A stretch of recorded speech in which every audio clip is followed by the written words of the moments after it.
can't tell you how many times I've been asked by someone to explain what F1 is, and found myself struggling to say anything that wouldn't make me look like a complete moron. So for all of those moments when someone asks, why does anyone watch this piece of shit? All the guys do is just drive in a circle a bunch of times. I will say, yeah, you're absolutely right. But it was either this or Love Island, and this one's got a bit more drama to it. You're in the shit, and I'm gonna come after you. Because we are removing the state. Wait a second, I'm talking. In all seriousness, I want to once and for all have a pretty explicit explanation as to what Formula 1 is. So, in further situations, I can just refer people to this video instead of answering directly and having any sort of real life social interaction. Because who wants that these days?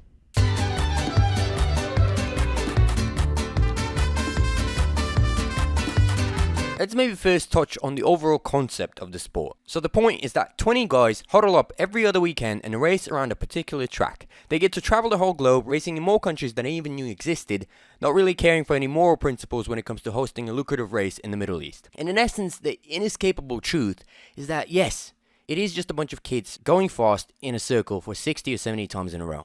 And yeah, sometimes it is as moronic as it sounds. Especially like 3 years ago, back when Mr. Fashionista over here was driving a rocket ship of a car and no other team could even get close to the front row. There was even races where there was not a single overtake made on the actual racetrack.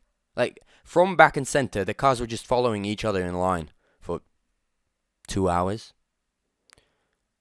It is a pretty f***ing stupid sport, isn't it? Fuck.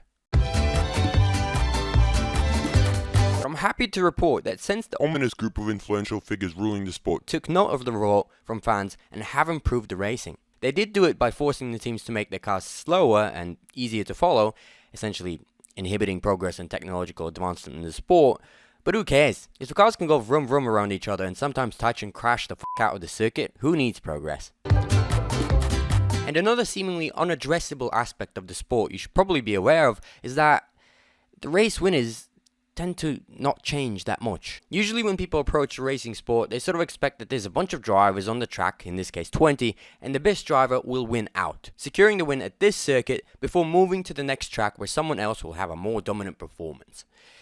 Well, in F1, it sort of doesn't work like that, does it? There is usually a particular team and even a particular driver who wins all the time. As mentioned before, our beloved Sir Lewis Hamilton, yes, he was knighted by the Queen of England while permanently living in Monaco to avoid paying any taxes in the UK. Don't ask. For a while, he was the guy that was just constantly winning races and championships. And what I mean by constantly is from 2014 to 2020, he literally won 6 out of 7 years. So, for a better part of a decade, all we're looking at was this f***ing mug when he was doing his usual routine of thanking the fans and saying it's all due to the hard work of the men and women back at the factory. Yeah, that bit has sort of been engraved in me at this point. Well, what about since then? Hasn't Lewis hit like a massive dry spell recently? Yeah, he actually has, and 2021 was one of the best f***ing seasons I witnessed in Formula 1 history. You could literally make a movie about that year and probably win an Oscar. But you'll probably need to hire a few more minority drivers to hit the diversity quota. And at least one of these boys will have to be turned gay. Well, actually, maybe we're fine. Anyway, since that amazing 2021 season, another even more dominant guy took control of the sport and has been making my fucking eardrums bleed from the amount of times I've had to listen to the Dutch anthem. Yeah, it's fucking arse. Maybe just to put it into context how ridiculously one-sided the sport is. Out of 20 drivers on the grid, 3 of them have won a championship in their careers, and those 3 have a grand total of 200 race wins behind them. While the rest of the drivers have won 40-ish races, not even. So, I'd say it's a pretty even sport. Okay, all of that kind of makes it sound pretty sucky, doesn't it?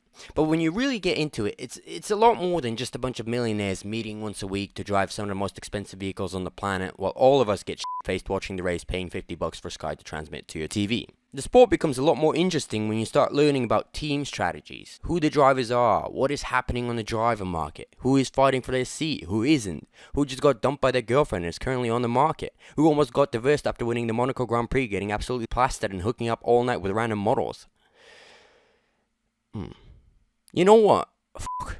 It really is the equivalent to Love Island. Just for guys in their late 20s who have nothing better to do on their weekends than to sit and stare at a TV for 2 hours straight. Well, see you next week.